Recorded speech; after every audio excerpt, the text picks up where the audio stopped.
Законот за работни односи не е применлив во пракса, тврдат бизнисмените.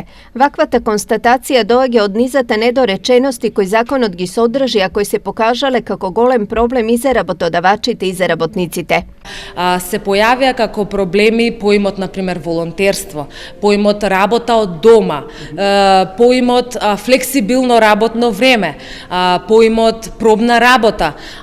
Верувајте да не се искористуваат негативните аспекти на овие поими, а истите да се во реалноста да се пренесат како што треба во вистинската форма во која што се замислени. Поради ова во тек е постапка за сондирање на мислењето на бизнис секторот за сето она што во законот не чини и кое треба да се менува. Ги собираме предлозите и иницијативите од страна на бизнис заедницата, ги преточуваме во одредени позицијски документи кои што ги изработуваат стопанските комори со правните работни групи и ги приложуваме до одредените институции за подобра усогласеност на регулативата во земјата. Се во ова беше тема на денешната 9-та поред информативна сесија насловена како права и обврски кои произлегуваат од Законот за работни односи, а во рамки на проектот на УСАИД партнерство за подобра бизнис регулатива.